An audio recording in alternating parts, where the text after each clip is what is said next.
Hey everyone, welcome to another episode of the Stone Genius Podcast. My name's Ro. I'm the Stone Genius. You know me, I'm often stoned. I'm always a genius.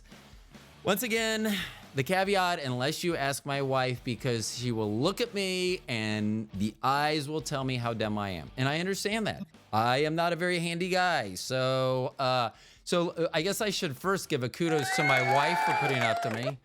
I also I'm very excited about this guest. Now, I don't know if I'm more excited about the guest or his mother-in-law. We'll get to that at some point, I'm sure, during the podcast. But I am now going to welcome to the podcast Dr. Petey Quintieri. He is a forensic psychiatrist. He is also the author of a book for children called Petey the Penguin and the Case of Little Lost Lenore. Welcome to the program, Doctor.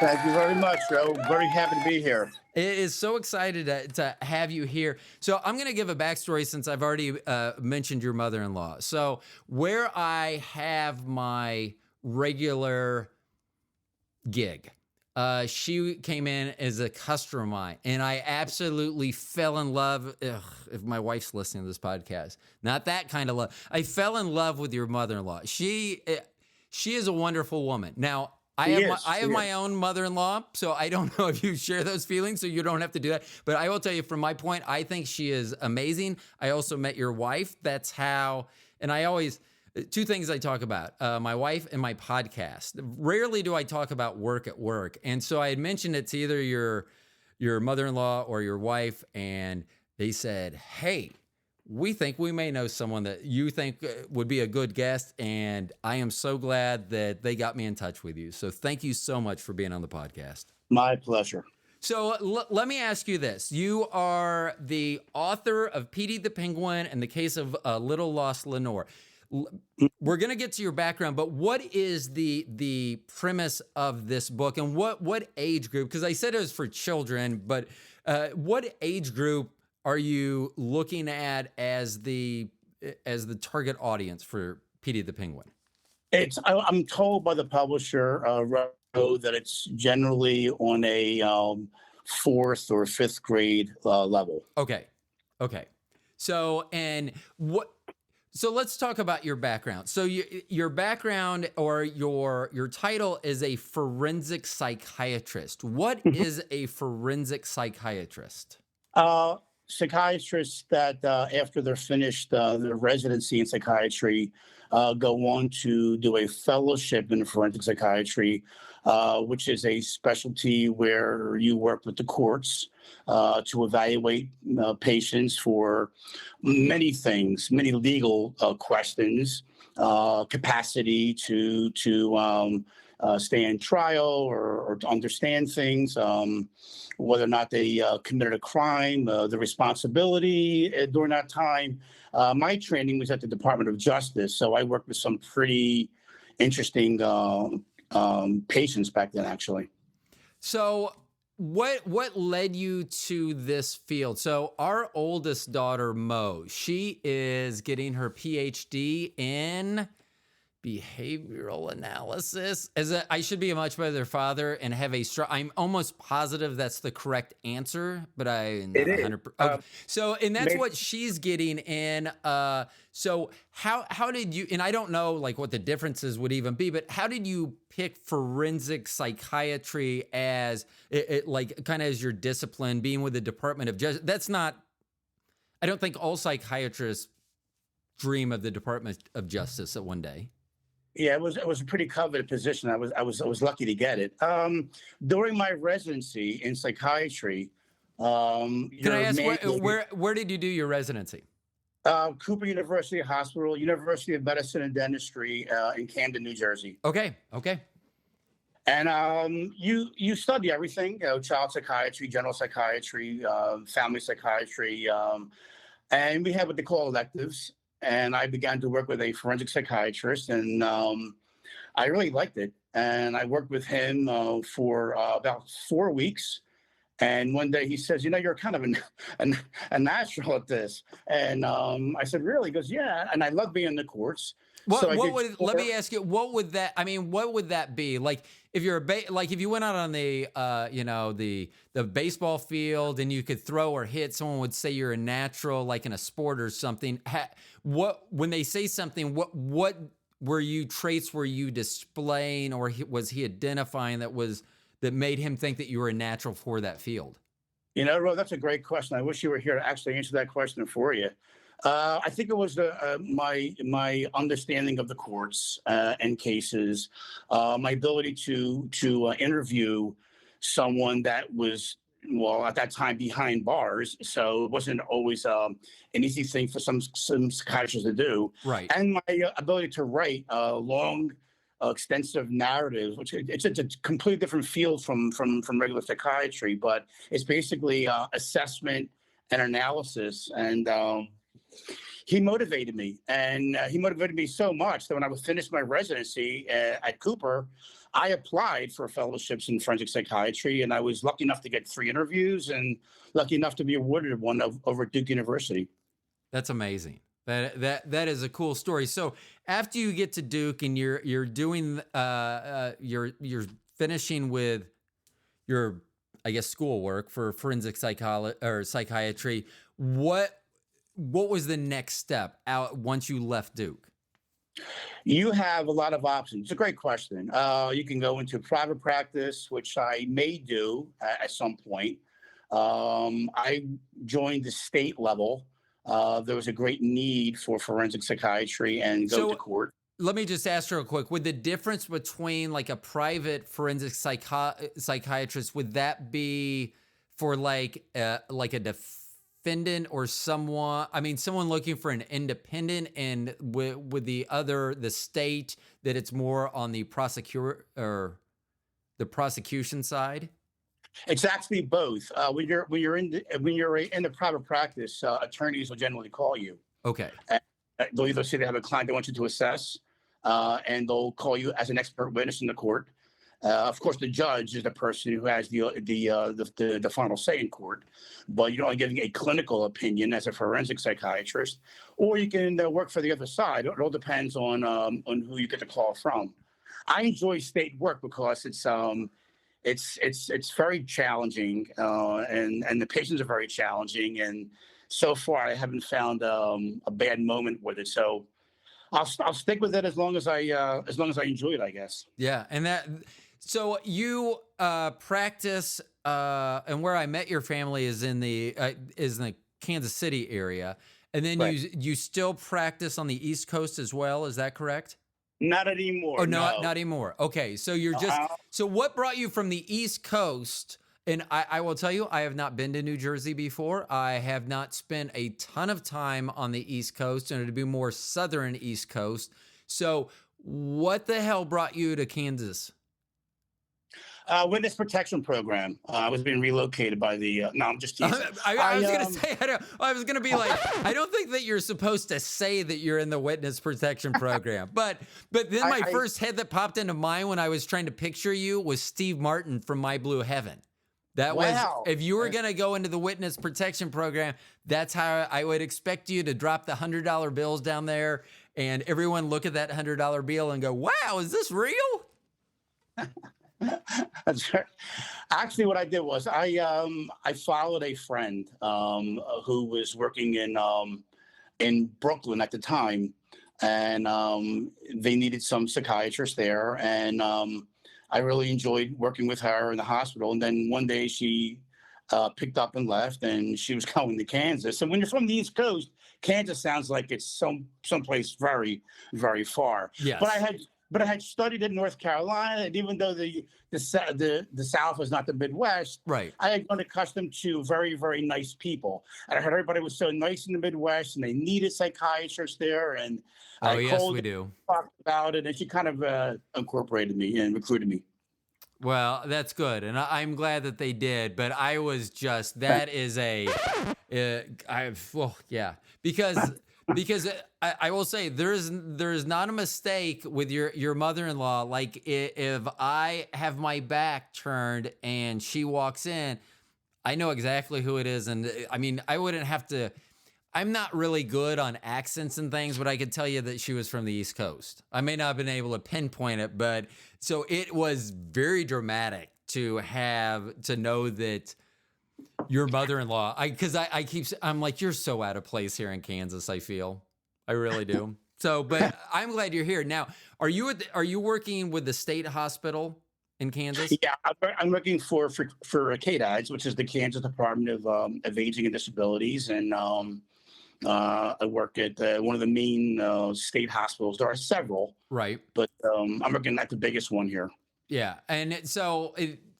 I didn't mention, if you want to mention where it is, you can. I believe I visited it sometime in high school, which would have been back in the 80s. And I think that at least what we were shown, I have a feeling it was more of a scared straight type things, because I think things have changed dramatically from the early 80s probably to now. But I wanted to ask you, because I remember in the 80s, like, innocent because of not guilty due to insanity or something seemed to be a quite common plea. It doesn't Right. seem like that is anymore. Now, is that the type of things that people are coming to get to you, whether someone is competent to stand trial or not? That would be one of the reasons. Okay. Competency is a very important thing to assess, and a patient is getting ready to go to court. There are many things that they need to know. Evaluation of whether somebody has a responsibility to know right from wrong is also another big one. But all we get every Axis One diagnosis in this hospital, and it's a very very challenge because. We have many different diagnoses working together in the same ward. So it's always a challenge for us. Right. So, yeah. So have you ever seen someone that that you feel is faking some sort of disability, some sort of condition, and trying to think they can pull a fast? I mean, or is that weeded out before it even gets to someone like you? I will reframe it by saying I saw somebody that I would suspect as faking. Malingering is the term that we use in psychiatry. And there are many secondary gains why someone would malinger, not having a place to return to, trying to avoid going back to jail. Some of our people come from jail and they're just here for an assessment and they have to return to jail when the assessment's over. So they may not want to return right away and they may want to fabricate symptoms. So it's a challenge to assess, but generally, and that's why psychiatry works in a multidisciplinary team fashion. So we can have a team that could talk to each other Right. and come to an agreement ourselves. So, Yeah. Yeah. So as you were speaking, I was just trying to think of people. There was some story that I heard, I want to say it was out of the UK, where there was someone that got a sentence. I don't remember the sentence. I want to say less than 5 years, but it was definitely single digits, whatever they did. And they were afraid to go to this prison.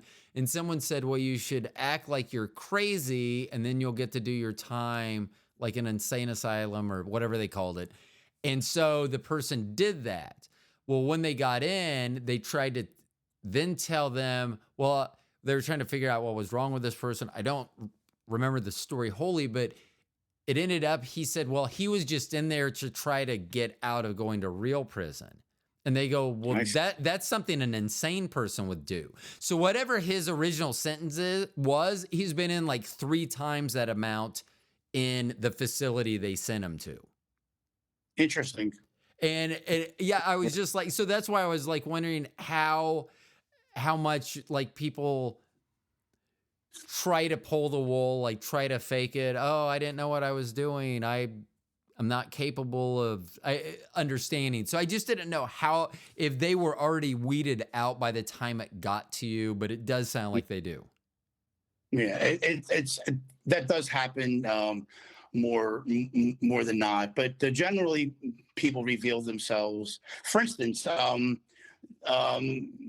there are individuals in New Jersey that I have assessed when I was doing my fellowship and my residency, that uh, have committed crimes and have maybe like buried a body or covered up their tracks, or had an escape route, and those kind of things. They'll make an argument for psychosis and disorganized thinking. If you can Right. think that through, if you know that you have to do that, then you know that you committed a crime. If you know you committed a crime, then you're probably responsible for that crime. So ultimately, it all comes out in the assessment. Well, and it's funny because it basically is what I say often on this show is listen to what people say. And it's just not, it's not verbal language. It's also watching what they do. They will tell you exactly who they are. Like they may say they're one thing, but if you watch their behavior, they will display whether they're really, if they're telling you the truth or not. And I always believe that. I mean, I think that's just human nature. It is. Yeah. So have you, and it's because you had just mentioned bodies being buried and things like that. Have you ever been with someone that you were just like, I cannot wait to get away from this person because I don't want to say evil, but I guess a bad vibe. I mean, I'm sure it is evil, but have you ever just been in close proximity and said, yep, this person's got it. I'm out of here. I several times, but I have been, if I can use the term, creeped out twice in my whole career. I can't say their names. I can't say No, what that's their fine. crime, obviously, but I actually felt the hairs in the back of my neck stand up on two occasions on two people, and it's a very strange thing that happens. Can I ask what was it because of the whatever? And like I say, you don't have to talk about anything, but like, was it because of the crime? Was it just you don't know why you felt that way? It was evil. It was just sick. I mean, do you know why that hair or whether? I mean, because I've gotten that on a couple of people where I'm like, nope, I'm gone. I mean, and I don't even need to ask the question why. If I get that feeling, then I don't need to ask myself that question why. On one individual, it was the sheer perversity of the crime. It was just hard to hear individual talk about what was being done. On the Right. other one, a very sensitive issue, where it involved a child abduction and murder, and that was also very sensitive. So, two different emotions that came out of me at the same time, with the same result, though. Right. Yeah. And I would have to imagine. Well, let me just ask you then. I don't have to imagine because I wouldn't be able to do it justice. How is that being able to live where there are things that you can't unhear, basically? Um, that's a great question. I really haven't talked about those two crimes until today. At one time, I talked about it a lot, and I suspect I talked about it because I needed to at that time. Right. Maybe just to process what I was feeling. But after a while, you meet other psychiatrists that have the same kind of experiences, and it kind of puts yourself into a perspective. I think that's, you say human nature, and you're absolutely correct. It's all about human nature.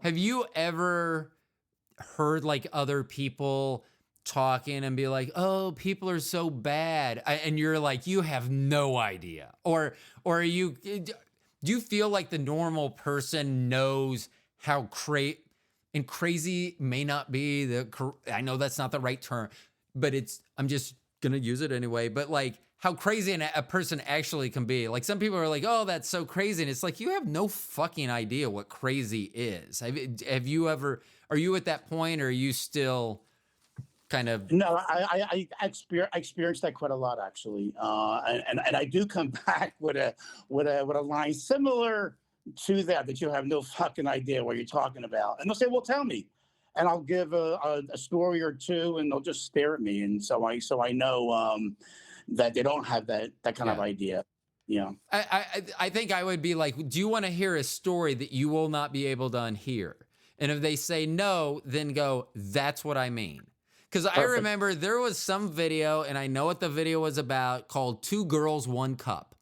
And I'd heard people talk about it. I had no desire to see it. I heard people in an office down the hall from me that were watching it going, "Oh, this is so gross." And they're like, "You got to watch it." I'm like, "No, you can't unsee some things." and you can't unhear some things. So I just try to remove myself, but you can't do that. So I am grateful that you brought up those two instances, but you can go ahead and not think about them again. So Thank you. I appreciate yeah. that, bro. Well, I do what I can. You know, I'm for the others, so if I can give that blessing, then I feel like I should. So as you're doing this, and you're as a forensic psychiatrist, so I guess I should ask this, because the book that you wrote was targeted at like late elementary school age students here in the United States. I don't know age-wise everywhere else. Elementary school, like 4th and 5th grade, somewhere in that neighborhood. That's correct. The people that you are in care of, in charge of, researching, that are your patients, either through the court system or through the hospital, are they all children, or are they of all age, and the book was something just separate and different? No, at this hospital, there are only adults. I believe Okay. the youngest I've treated here is 19 years old. But I was told many years ago the hospital did treat children. Yeah. Yeah. I don't, yeah. I vaguely remember the visit from high school to the state hospital, and Mhm. I am very lucky who I am. I am 6'5". I have always been fit. I give off a present because I am not like, people have heard like, what is it? A wolf in sheep's clothing. Well, I'm the reverse. I would be a sheep in wolf's clothing. Like, people say, oh, I don't want to mess with him. And my wife's like, oh my God, you have no idea. So I just remember it making a very negative impact on me, at least when I visit. And I do think that it may have been earlier than that. I think there were people like my age, which was high school age, there at the same time. And I remember that making an impact. I mean, that's 40 years, almost 40 years ago. So yeah, that made a huge impact on my life. So let me ask then, so you're treating adults for the most part in your career, in your daily life. What led you to decide to write a children's book? And I guess let's give, Petey the Penguin and the Case of Little Lenore, I guess, first of all, you could give a little outline. And I want to mention here, before we get too much further in the show, I have found this available on ebook, paperback, and hardback on both Barnes & Noble's website and Amazon. Is that correct? That's correct. Okay. Also on Books A Million, I believe, as well. Okay.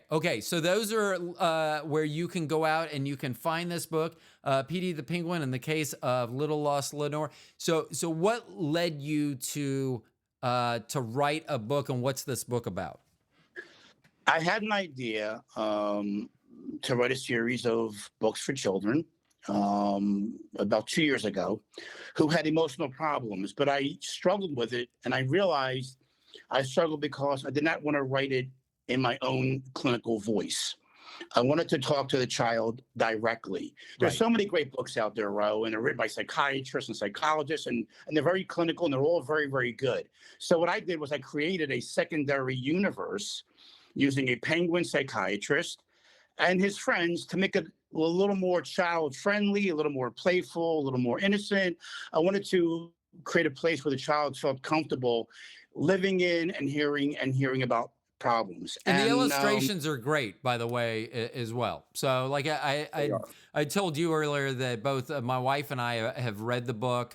Our children are grown now, but it was good. And I'll talk about our reading of the book as well. But I wanted to say it is a great book. It's a great read. It's a great illustrations as well. Thank you. Yeah, the hardest thing was trying to create a character, and I remember a quote from Mark Twain saying, "Write about what you know."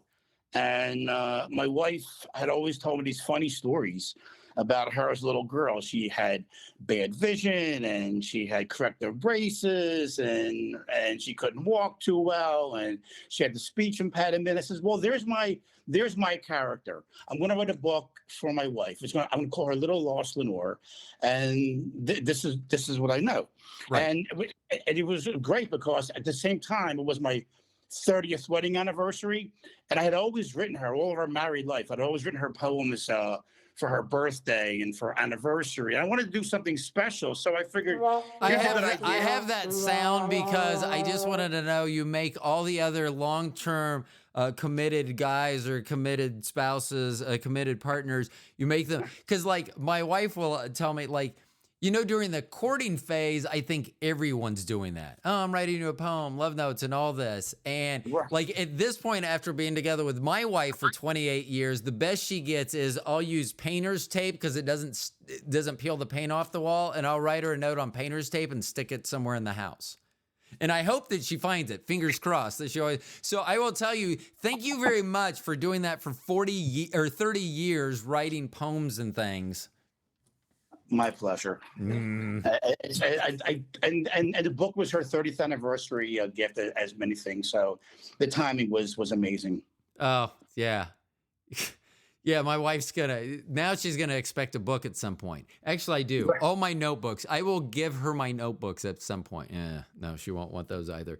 Okay, so you base this on stories from your wife. The case of Little Lost Lenore. So she had, you mentioned trouble with vision, corrective braces. So what was she experiencing in school or in her childhood that you're addressing as Well, Petey the Penguin?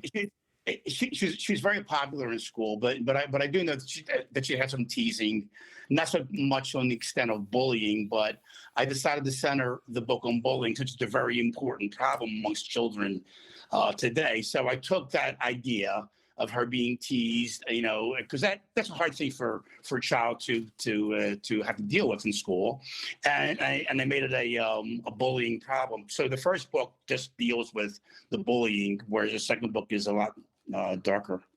Okay, so with the and I graduated high school in '86. So I grew up well entrenched in the sticks and stones may break your bones, but names will never hurt you generation. And I also, oddly enough, seem to be devoid of any real feelings. Like I've never had someone tell me something that I think made me feel bad, which it's a great feeling, but some people don't understand me doing that. So when she was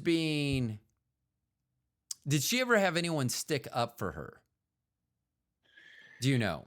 You know what? She never really talked about that part of it, just about the part of how much care her mom invested in treatment, daily and hourly treatment, stretching her legs. That she's talked about extensively. And she has this really endearing story about how she couldn't see the big E in the optometrist office, and her mom called her husband at work and started screaming that her daughter's blind.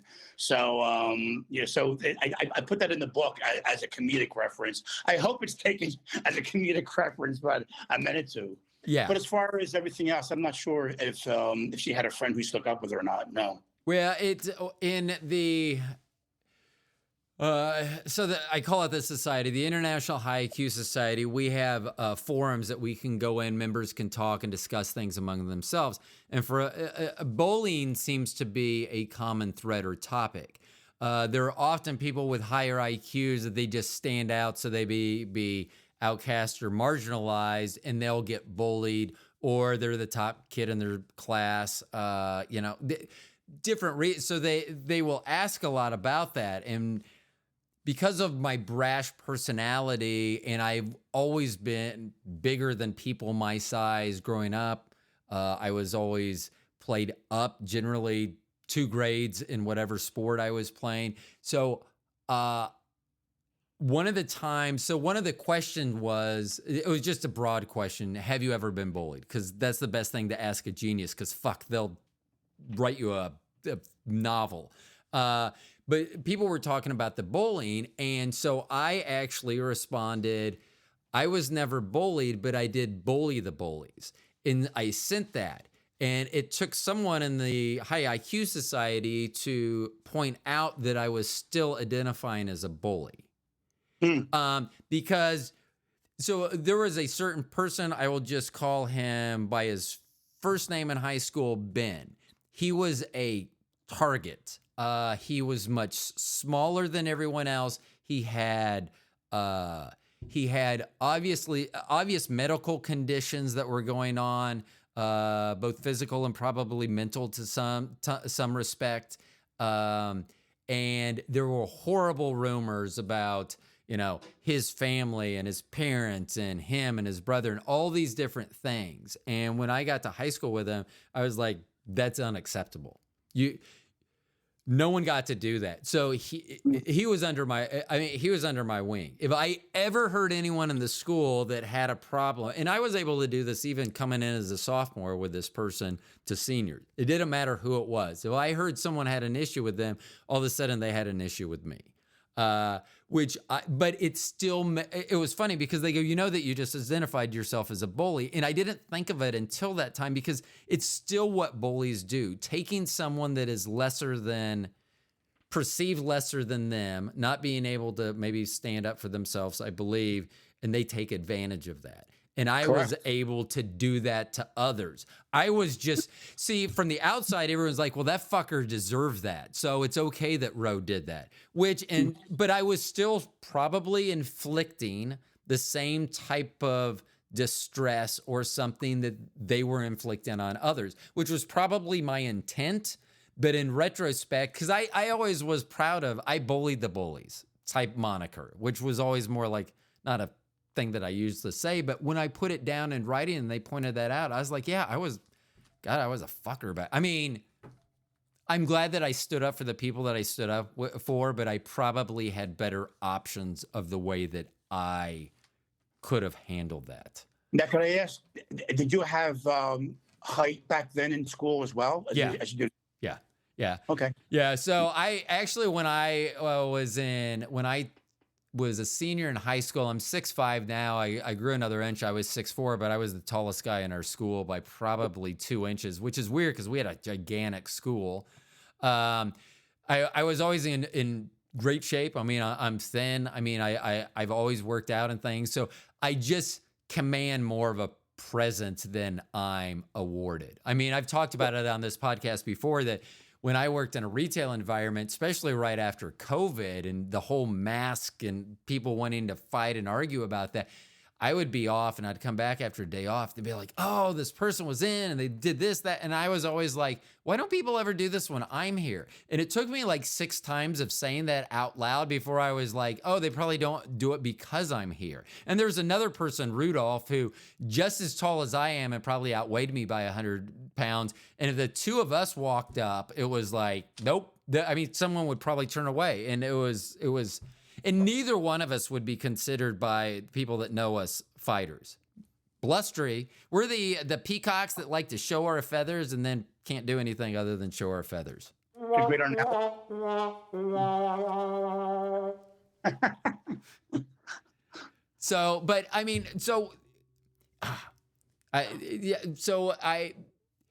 What is, without, because we want people to go out and purchase the book, but what is the best way for someone that may, no matter what stage in life they're at, experience some sort of bullying? What is the best directive that you can give them?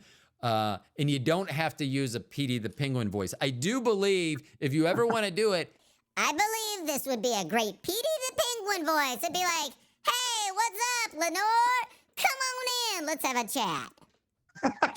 or maybe not. I mean, maybe that's not, everyone's, I hate the chipmunks because those stinking little 3 rats, chipmunks, they ruin that voice. You use that voice and everyone just assumes it's a chipmunk. Why can't that be a penguin? That's what I'm saying.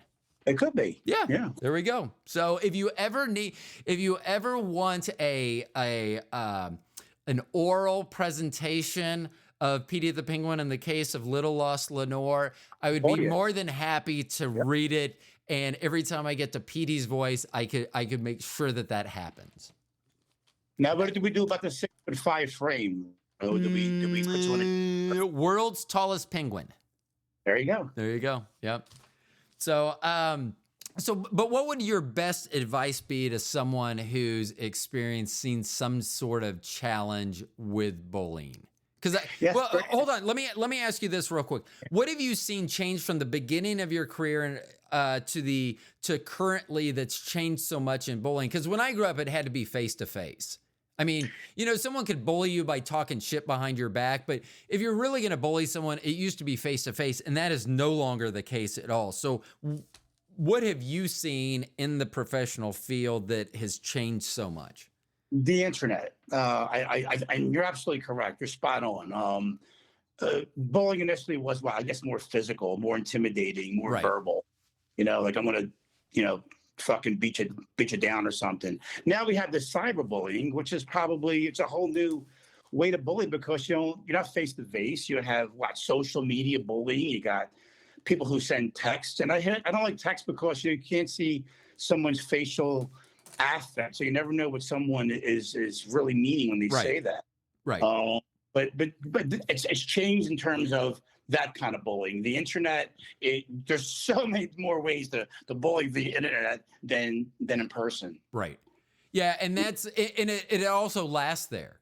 I mean, if someone back in my day, if someone's talking shit behind your back, that may linger for a week or two while that's the current event or whatever's going on. Now as something's posted, that could be permanent as well. Correct. Yeah, absolutely. I was going to tell you, and I think I've recently told this story on the podcast, but I'm going to tell it again. So I believe it was my 20th high school reunion. The day of that, the Saturday that was happening, they opened up the high school so that people could come back, and especially at 20 years, a lot of people had kids and stuff that were growing up, so you could.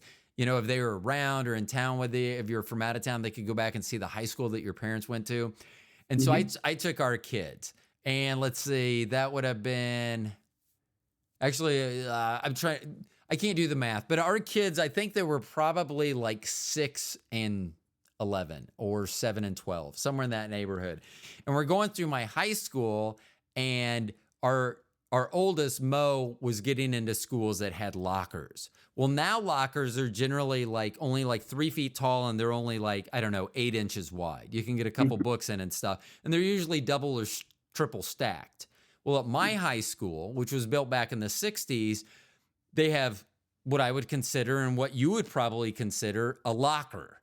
And so it's funny because Mo goes, I wish we had lockers that size. Why don't they do that anymore? And I go, get inside. And so she got inside, and I shut the door. I said through the door, I go, that's why.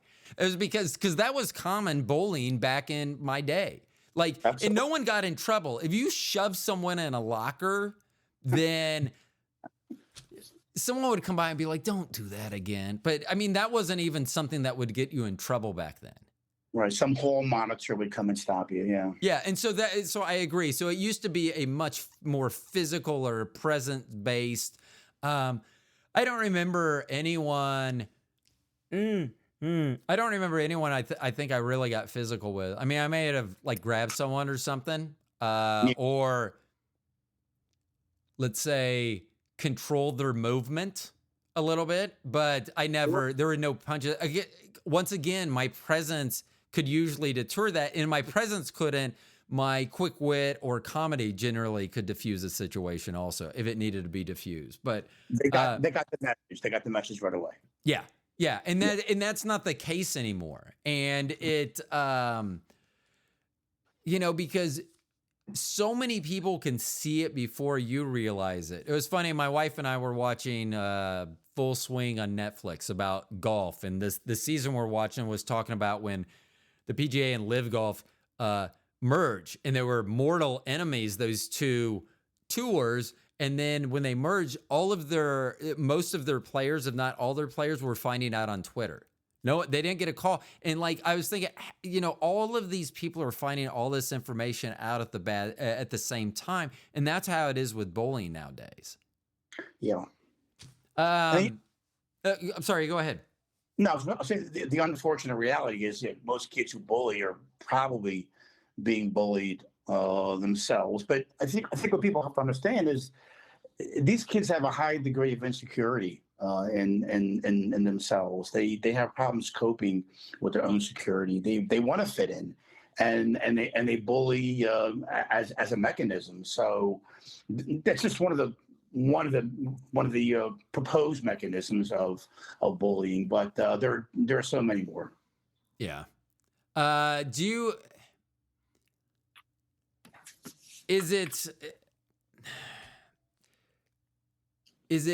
see it more at a younger age now, do you think? I was trying to think of the first time I may have like witnessed some sort of bullying. I would assume that it was probably in grade school, which would have been through the late 70s for me.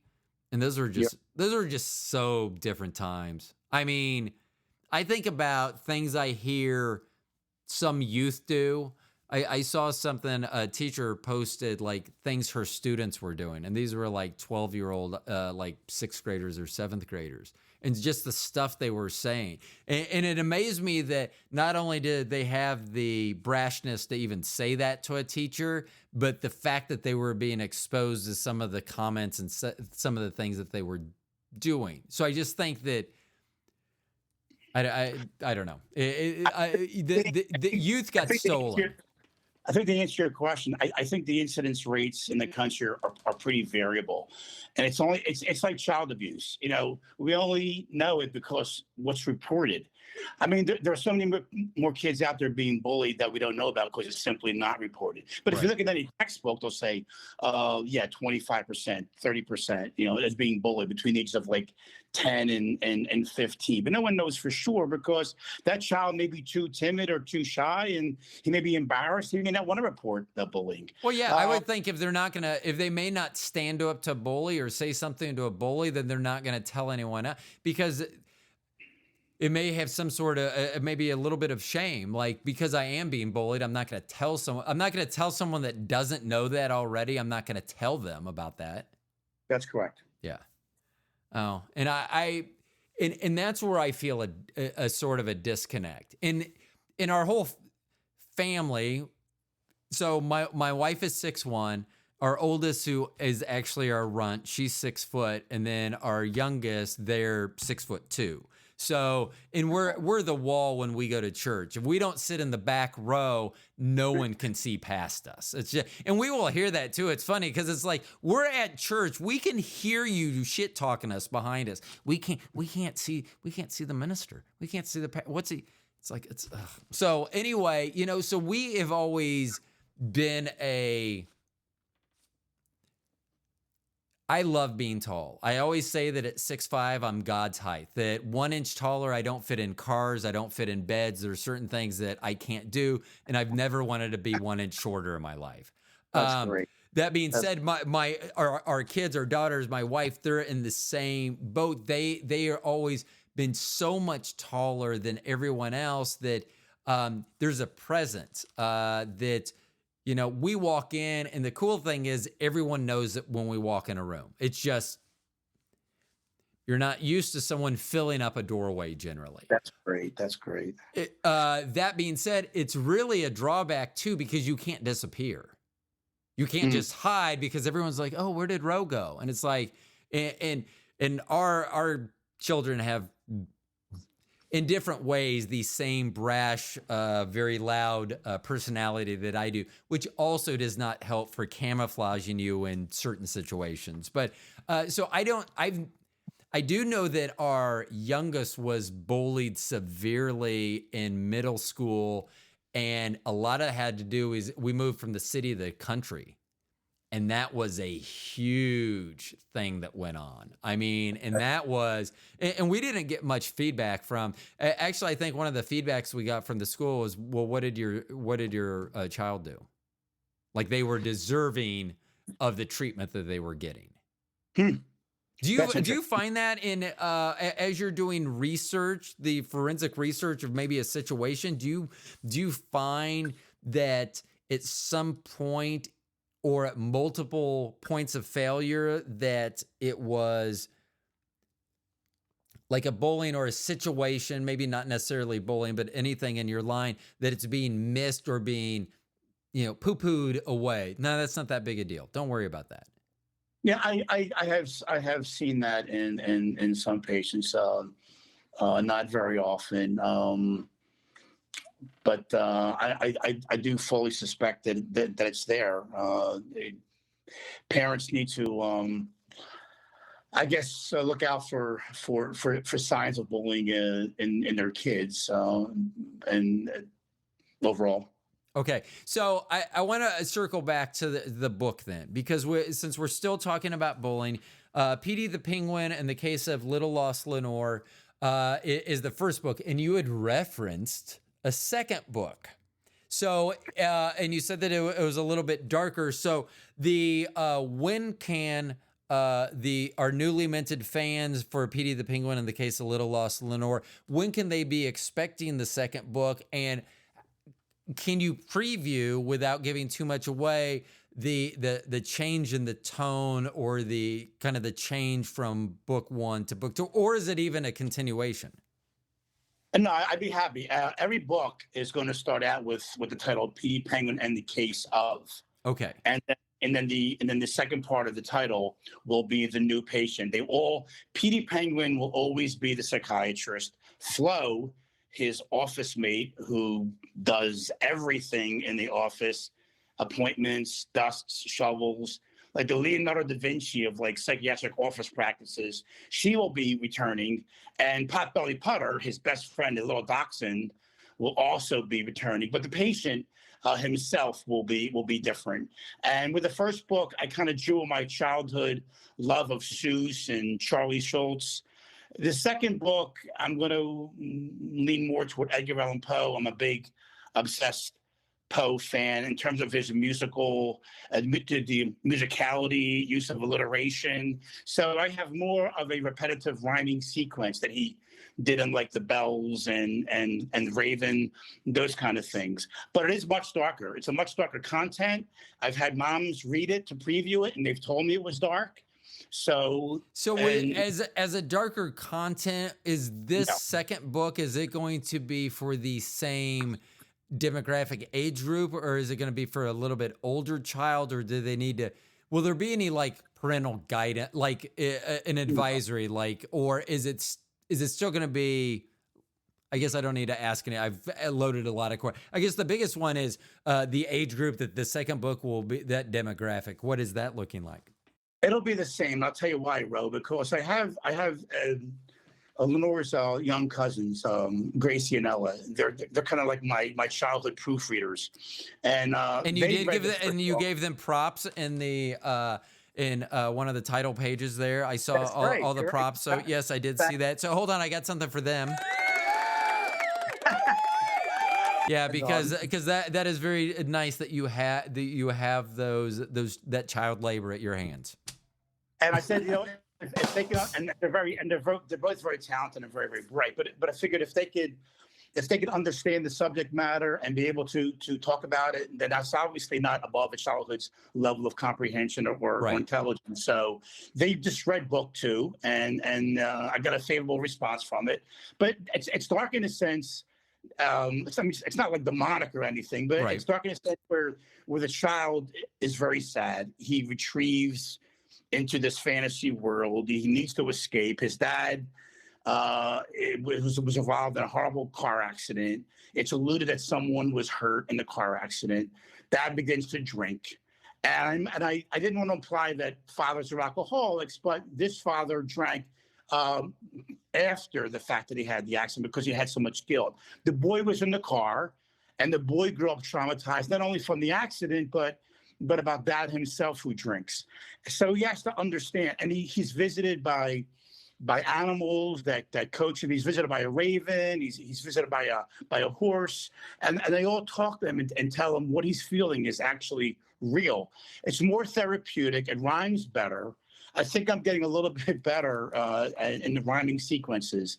But and tell you, Ro, the biggest challenge of both of these books really wasn't the poetry. It was trying to make clinical sense and rhyme at the same time. So I told myself that I was not going to publish either of these books if it didn't make clinical sense in the rhyming. I was going to just make it a narrative. Right. And that's the whole struggle, is to make it rhyme and make sense. And this one is flowing a lot better. And I will give props also to, did you say is your nieces that are your proof? Yeah. Okay. They're actually my if they wife's understood arabesque in there, I was like, because I looked at my wife and so here's the other thing that as a 136 IQ, sometimes I don't feel, I tend to just know things. Like it used to be early on in our relationship, my wife would be like, how do you know that? And I would just be like, I don't know. It's just in my head. And now she doesn't even ask that question. She just like, ugh, he just fucking knows it.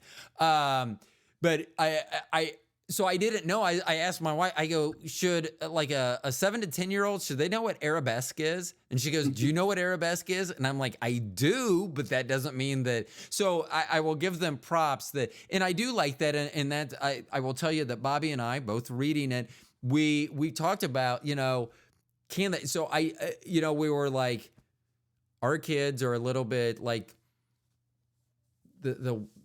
our youngest, their IQ is a 141, so they're actually higher than I. So I can't even go to them. So I can't even go to them sometimes and ask them, well, would you have known this word? Because they would probably roll their eyes and go, what the fuck do you think? And I'd be like, yes, you did then. I mean, so our family is never a good gauge at anything. So I wanted to give them props because Bobby and I discussed how difficult that may be to rhyme. And that's when Bobby is like, well, this is more like a poem than a Dr. Seuss book, even though your inspiration was Dr. Seuss. Speaking in kind of a Seuss type world, one of the notes I wrote down, like besides Petey the Penguin, when you like Flo is a walrus and you mentioned Putter is a dachshund. So is there any thought in the animal and the character that they're like the role that they're playing in it? Like like Flo's the walrus, and I see her and the way she's dressed and everything. I'm like, okay, she fits that part, and I'm sure that they all seem to fit the part. But as a writer, is that ever? Oh well, I want to have a platypus in this story, and then you have to figure out what the platypus is going to do or something like that. We had dachshunds growing up as a boy, okay. and so it's what you're familiar with, kind of. I wanted to make him humorous, and my brother Joe was really instrumental in helping me to develop how he could be funny. So I said, well, let's make him fat. I mean, we're Italians, and my mother and father single-handedly like killed every dog we ever had because we just fed it to death. It's like, oh, more ravioli, more sausage, more meatball. So, I can't let our Doberman hear that because our Doberman, you could drop steak in front of her. She has no idea that she could, like, if she wanted to eat it, she could beat it to us, but she'll just let it lay there. So our dog, and she's 8, and people are like, oh, you're a puppy. And it's like, why do you think she's a puppy? She has gray hair, her teeth. And it's like, she's never had people food. So I do think so I can't let my dog hear that other dogs are getting fed from the table. That's awesome. I did pick Putter because he was a dachshund, and that's my favorite dog. I did pick Petey as a penguin because it's one of my favorite animals. I mean, they're always wearing a tuxedo. They're already dressed up. Why wouldn't they be everyone's favorite animal? He's very eccentric. He dunks herring cakes in his nightly cup of tea, and he reads Gothic poetry. But it's actually my mother-in-law Joyce, who you referenced, actually got Lenore and I a gift at the Camden Zoo. We actually adopted a penguin to give to us as an anniversary present one time, and so I used to go there all the time and see them. Mousy and Molly, I think their names were, and we used to see them all the time. So I've always liked penguins, but Flo, I think I picked as a matter of contrast because the penguins are so small, right? Walruses are so big, and I wanted to have that contrast of like big and tall together in the same room. Yeah, and now that you mention that. That was I even remember the page where Flo's introduced, and you do know. I mean, thinking back to that when you mentioned the contrast, I do definitely notice that because she is quite a bit bigger than Putter and Petey. I had a great illustrator. I don't know. I haven't talked to her about if I can give her her name, but I'm Yes. sure she's mine. Amelia Hannikin. She's Hold a on. local. You got to remember the huge studio audience that seems to just go quiet instantly. And she's very she's local, and I wanted somebody that I can work ass cheek to ass cheek with, not just over the internet. Somebody I can actually see in person and sit down with and collaborate with, and she was really, really good at that. So I wish her well. Hey, and you know, it's funny that you mentioned that because I'm going to circle back to something you had mentioned when we were talking about the internet and being able to bully, and like, you know, sometimes if you text, you can't get the tonality. I was always like, don't text if you can email, don't email if you can call, don't call if you can see that person face to face, because Correct. still basically you want to be face to face. And that's why every once in a while I enjoy having an in studio guest, because I can see in their eyes that, oh, like just even a micro expression of, oh, that I think they may want to talk more about that or something. So no, I really enjoy the illustrations as well. I thought they were even though they're animals, they're not like cartoon. They're not like if I was to look at a whole bunch of different illustrations of animals, I would have probably picked something that would have looked more cartoonish, much younger for the audience. But I think that what you picked are amazing. The illustration is great. Lenore and I interviewed several artists, but I liked her work the best, and because she was local. Actually, I'm looking for an illustrator for book 2. If you know anybody, it's probably going to hold up book 2 for a little while longer. But so I actually may. So one of the nice things about doing this, I get to meet people of all walks of life. I have had people with books on before. And one was very complimentary. I'm going to have to look through my notes and find out who it was, but it was very complimentary about their illustrator and things. So, so I may have a name like that. That's one of the cool things about doing this show too, is, you know, generally I'll meet someone, then I get to meet someone. Like I met your mom, then I met your wife, then I get to talk to you. I mean, to me, that's fun and exciting because, yeah, Joyce and Lenore, I know that when they're in the store, that even I could think I was happy before they walk in the store. When they're in the store, they make me much happier. So hold on, I got something for them too. I'm gonna let it go to the end this time because it gets creepy. Yeah, at the end, it seems like, but I think that Joyce and Lenore, that was appropriate for them. So. I'm being told by Lenore that Joyce is en route tomorrow to come and see you. Oh, okay. Well, good. I won't call in sick tomorrow then. I will not do that. So, you had mentioned that when I'd asked about the second book, you had mentioned that each character was going to change book to book, which makes it sound like there's more than 2. So do you already have a series set up, or just a third installment set up, or have you thought this out like George Lucas? Do you have 9 volumes already set up? Well, that's quite a reference, George Lucas. I do have my film heroes, and yeah, that's great. Okay. I do have an idea for a holiday book. Again, borrowing from Charlie Schultz. I'm thinking about a Petey Penguin holiday series, either a Halloween story or a Christmas story. But we have so many problems for children out there, so it's as long as the ideas come to me, I'll keep on writing them. So. Do you have any sort of outline for a third book, or is it just going to be if once book 2, you're finished with that and illustrations done and it's ready to hit the proverbial shelves? I'm not sure there's actual shelves anymore for books. There probably are somewhere. There probably are. I don't have an idea for book 3 yet. I'm working on some gothic horror stories right now.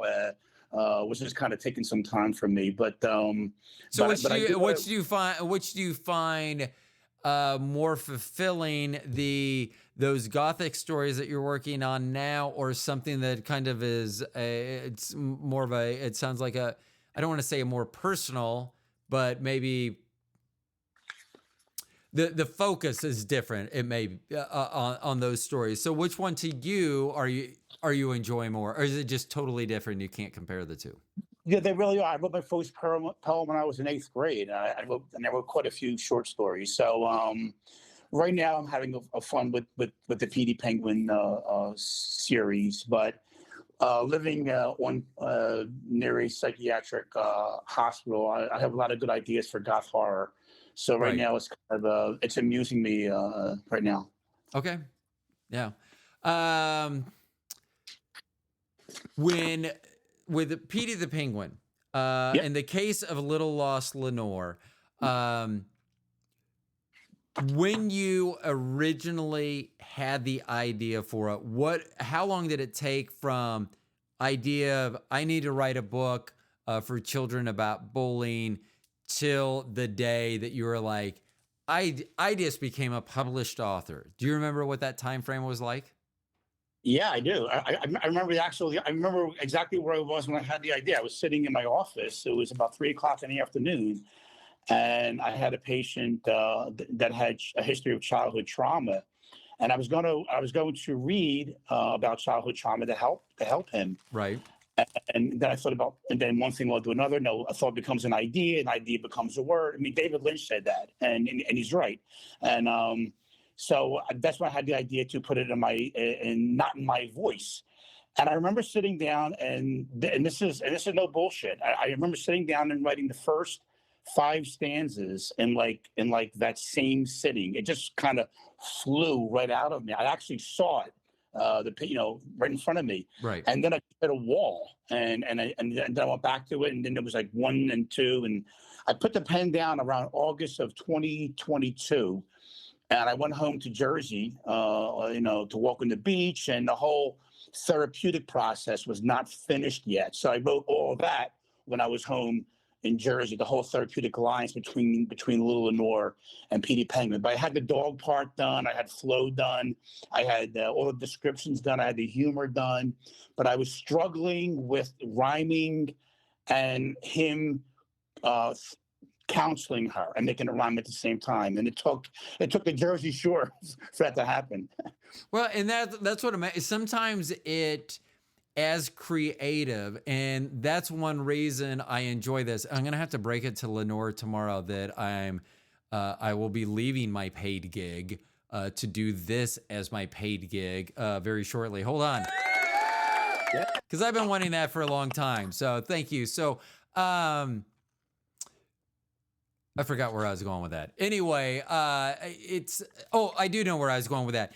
One thing about this, and one thing that's frustrating for my regular job, is I understand they're paying me and they're expecting my passion to be focused on them, but my passion, like I tell everyone, not everyone, I tell a lot of people about the podcast, whether I want new listeners, whether I think, hey, they may be a good guest or something, they have a great story, they may just be someone fun to talk to, something like that.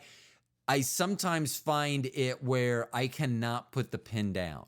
It's just like I'm like idea after idea after idea. And then there are some times where you can tell it'll be days in between me touching a notebook. So it's very weird how I get motivated to do that. But it sounds like your trip back home kind of unclogged that. Because I don't know when I get stuck, I don't know how to get past that. I just assume that something will allow me. Now I'm a stoner too, so sometimes it just takes switching strains, and then that will, because that will happen. I remember when I went back in 2016 to get another degree, and there would be times I'd be studying. And I was doing this online. I'd be studying. I'd be looking online, and none of it would make sense. And the clue was, I would go to the shed. That's where I'd go smoke. So I'd go outside of the shed, I'd smoke, I'd come back in. And it was literally like in the movies where everything would just piece together. And sometimes that just and that does happen with me with writing. So sometimes I'll know that I haven't written for 2 days. Maybe I should try something else and see if that works. And sometimes it doesn't. So my question to you, how do you get through that? Or I guess, was it just the trip? Was there something that triggered the release of being able to finish there? Or was it just kind of, it sounds like you almost went there to get away from it. And then once you were away from it, it found you. It's a great question. It's the clarity. I knew I was struggling with making the interaction between he and she, the penguin and Lenore, Right. rhyme. And I wanted to treat her bullying as best I can, knowing full well that I can't, in the real world, you're not going to treat a bullying problem in one session. So I had to kind of like start it and end it all in the same thing. So I struggled here. Everything else flew out of me. But I think it was just the clarity of being on the ocean and having ideas come into my head without me thinking about them first.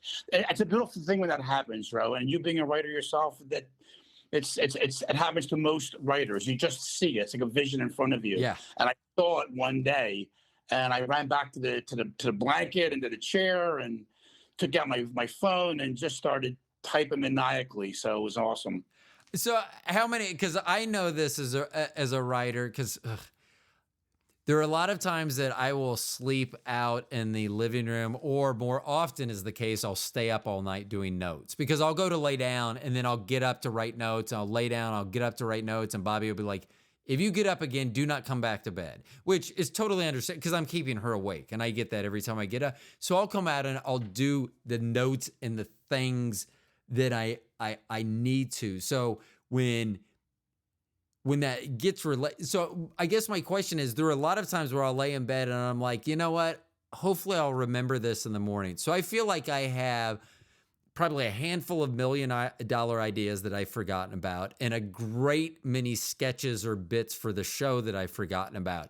Have you felt that way at any time during writing, where you're like, oh, I have this, and I'll get a chance to put it down, but you don't, and then you know that you lost it and it never came back? It happens a lot. And what I do now is, if my ideas come to me at like 2:00 in the morning, I grab my phone, I type into it, and I save it, and I type, and Lenore's like sleeping right next to me, so I don't want to wake her up. And then Right. sometimes I grab myself and go into my study. But when I was at the shore, we have a condo on the beach, and when I wrote that, it was 2, 3, 4:00 in the morning. The waves are crashing, and she's sleeping, and I was just tapping the keys maniacally. It was really, really good. So you got to write when you have the inspiration. I mean, the writer, it's not a 9 to 5 job. It isn't. Now, let me ask you this. When you are either writing or even doing research or just work in general, I love to work in the middle of the night. It's quiet. A lot of times I'll put like music on in the background. My wife, it's funny because I'll listen to a song 1,000 times and not know the words to it, and my wife think that's funny, but I'm always like, that's not why it's background. It's the beat. You know, I'll listen to a type of music. Like, I love hip hop. Even at 56, I grew up, you know, in the heyday of rap and things like that. And I'll just like that beat. So I'll put things on. So I'll have it quiet or have headphones on. But I also love the still of the night. You know, sometimes I'll go outside and I'll smoke or let the dog out or whatever, and I'll just enjoy the quietness that the night brings. Do you enjoy that? Is there because you're finishing that at, you know, early in the morning hours? So do you have a preference of time, or is it just when it happens, it happens? I can tell you all of book 2 was written between 11 p.m. and the next day going to work. The whole book was written in the evening. There's only one section that was not written in the evening, and I was drinking absinthe, believe it or not, and I got some clarity from that. Well, so was that a choice that you found it easier to work then because of less pressures from work or family at that hour, or was it dictated because of family or work commitments you couldn't start till that time? Was it a preference or a kind of a forced commitment to 11 p.m.? It was literally not being able to sleep because the ideas were coming, and I couldn't get them down fast enough. And I says, well, I'm gonna, like you said, you could forget some stuff. So I just got up and I wrote it, and I wrote the whole book. I wrote the whole second book that way. Yeah, and I do enjoy talking to others like myself because I'm the same way. There are just times where it's like the faucet's turned on and you can't turn it off. It's just, I'm going to go. And I do that. I am working on my third notebook, which has 100 pages, but I do front and back, and I literally fill almost every inch. It's funny how often I'll start a conversation and maybe 3/4 of the page is filled, and by the end of the conversation, there's no empty space, and I use a lot of highlighters and stuff. I always joke that these will be used against me in a court of law at some time. Because they don't make any sense. Like, it's funny. My wife will sit down at the desk and she'll make a comment. She'll say something because of a note because she won't understand the note. Because to me, it's a full and complete note, but to her, she's like, what did you mean by that? Here was half a quote. And this goes to height. And all that I wrote down was Freddie Patek quote being shortest MLBer for Major League Baseball. So one of my favorites when we moved up to Kansas City was Fred Patek. He played shortstop for the Kansas City Royals, and I think he was 5'3" or maybe 5'4".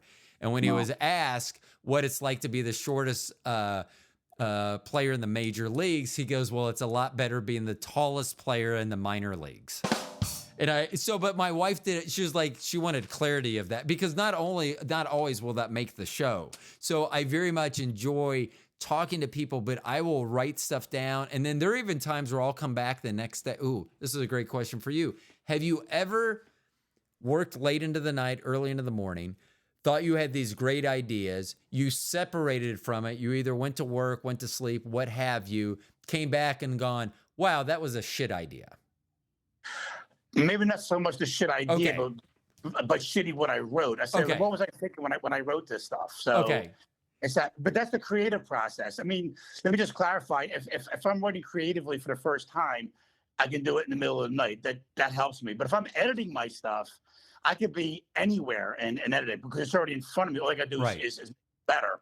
But yeah, that's how I've had stuff written on bubblegum wrappers, on napkins from restaurants, on my T-shirt, just to keep ideas down. So yeah, it comes when it comes. I do that, but I do have a lot of those, but I've started using the voice memo on my phone when I'm out. So I'm sure people are looking at my weird when I'm just saying, remind yourself, and then I'm like talking it, because they're probably like, is this guy from the movie Memento and he's trying to leave himself notes so he remembers tomorrow when his amnesia comes back? But I've started using that, but then my problem is I'll forget to go reference those notes for like a month. And then a lot of times they don't make sense, or they've lost their context or their viability because of their age at that point or something like that. So, That's correct. yeah. So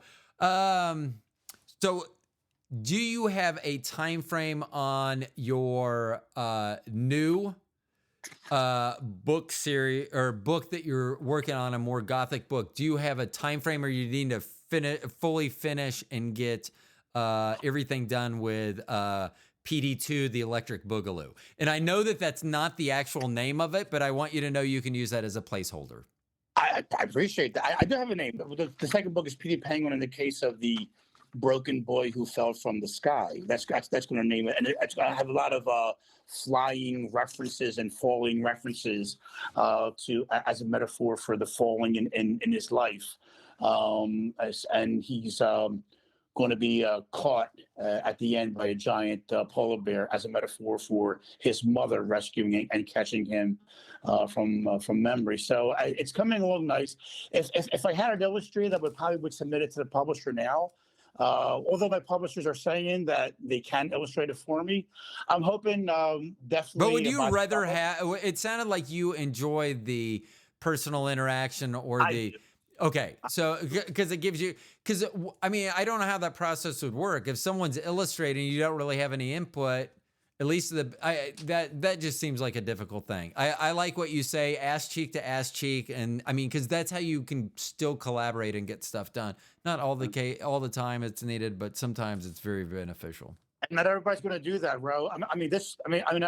Amelia, she allowed me to storyboard the entire book one out, and she looked at my notes and my drawings, and of course I had them in stick figure, Right. but she was able to develop everything that we talked about in a matter of months. So it's a wonderful thing when that happens. So did you have to change? Were there any big changes? Because all of the animal characters were dictated by the text and what you had written. But did you have to when Flo was first introduced? Were you like those tusks are too aggressive, or her hat's not right, or so? Was there anything or was she pretty spot on in the delivery because of the information that you provided at the onset?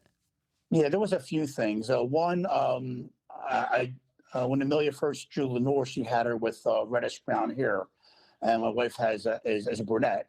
So I had to change the text in the poem to make her hair obviously match what the reader is saying. Right.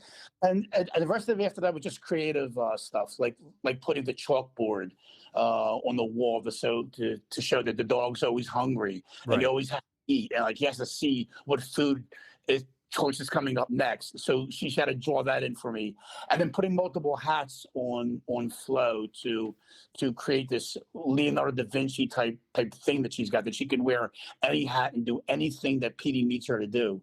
They were basically just the three things that we changed. Yeah.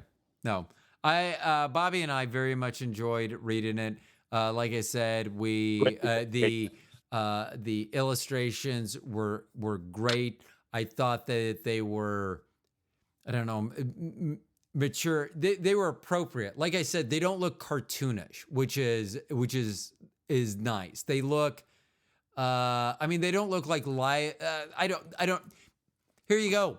Go out and people can buy Petey the Penguin in the case of Little Lost Lenore, and they can make their own judgment on Flo and the other characters. But I thought that they were great in their presentation. I think it matched up because it seemed like that character would be able to be in this world, being able to deliver that dialogue or those thoughts or whatever the process going on. Thank you.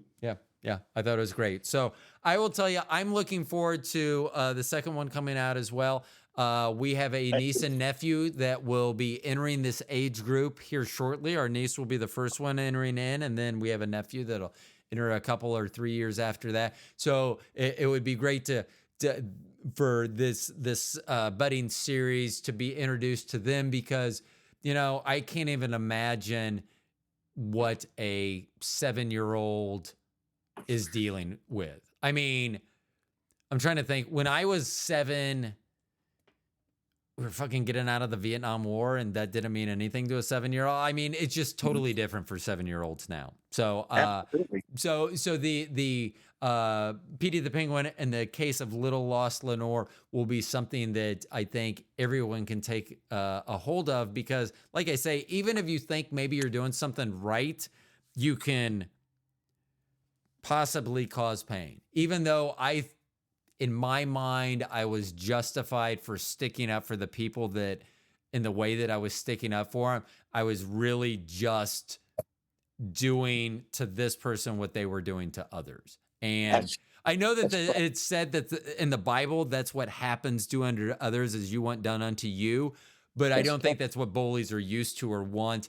And so I probably didn't handle that right. So it's good that this book is out there. People can identify that, and hopefully people can think about their behavior, and if they have the ability to stop bullying or step in and intercede, do it, but maybe do it in a non-1980s way, which is how I did it. Thank you, Ro. Yeah. So it was great. Hey, thank you so much for being on the program. Anything? So once again, Petey the Penguin and the case of Little Lost Lenore, it is available in ebook, paperback, hardback. It's available at Barnes & Noble, Amazon, and I think Books A Million. Is that the? Yeah. So those are the where you can find it. It's a if you look it up, it's a Dr. Q and Nurse Q book, which I'll have to say I very much like that. And so I just want to say thank you so much for coming on the program, talking about My this. pleasure. My Is there pleasure. anything else? Do you have any, are there any, I don't know if you have any social medias or anything that you want to talk about or pimp, or any other locations they can find access to the book or maybe more information about this? Covenant did do a press release, which I have, but I don't have a social media page. I Okay. probably should create one. But thank you for asking. Yeah. So, and you did, so I think you did share with me the press I did. at some point. So I may use portions of that if I can, and I'll put it on my social media. So people go over to @TheStoneGenius on Instagram. You'll be able to find this information. This was forensic psychiatrist, also author of the book Petey the Penguin and the Case of Little Lost Lenore. This was Dr. Quintieri. Peter, thank you so much for being on. Thank you so much. I was really had a good time. Thank you so much. Oh, you're welcome. Hey, for everyone else, thank you all for listening to the podcast. You guys know me. My name's Ro. I'll talk to y'all later.